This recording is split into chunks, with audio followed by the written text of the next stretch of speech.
Ang atong salmo nga basahon karong adlaw naa sa Salmo 57.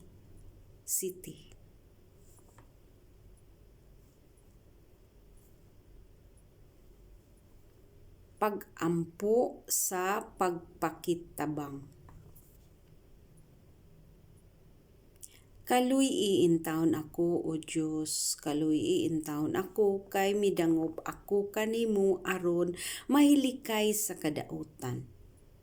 Sa landong sa imong mga pako, nagpasalipod ako hangtod nga muhunong ang kusog nga unos. Nagsangpit ako sa Diyos nga labing halangdon, sa Diyos nga nagtuman sa iyang katuyuan alang kanako. Gikan sa langit mutubag siya ug luwason niya ako. Ug buntugon niya ang nagdaog-daog kanako. Pakit-on ako sa Diyos sa iyang gugma nga walay paglubad ug sa iyang pagkamatinud-anon. Gilibutan ako sa mga kaaway nga sama sa mga leon nga kumakaon og mga tawo. Ang ilang ngipon daw mga bangkaw ug mga udyong. Ang ilang dila daw hait nga mga espada. Ipakita diha sa langit ang imong pagkagamhanan, O Diyos, ug ang imong himaya ngadto sa tibuok kalibutan. Giaabot ako sa kabalaka kay nagladlad ug litag ang akong mga kaaway aron pagdakop kanako.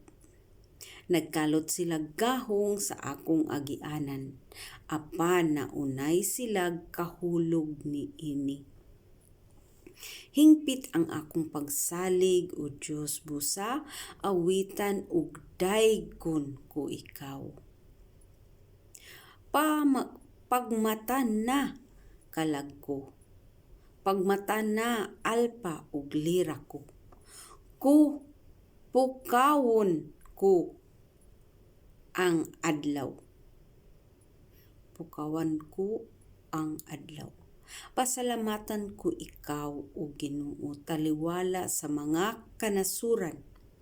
Daygon ko ikaw taliwala sa katawhan. Misangko sa kalangitan ang imong gugma nga walay paglubad, ug sa kapanganuran ang imong pagkamaunungon. Ipakita diha sa langit ang imong pagkagamhanan, O Diyos, ug ang imong himaya ngadto sa tibuok kalibutan. Ipakita diha sa langit ang imong pagkagamhanan, O Diyos, ug ang imong himaya sa tibuok kalibutan. Makita ra ni nato ang himaya sa Ginoo sa tibuok kalibutan. Mo ni atong Salmo 57, 1 ngadto sa 11. Okay, salamat.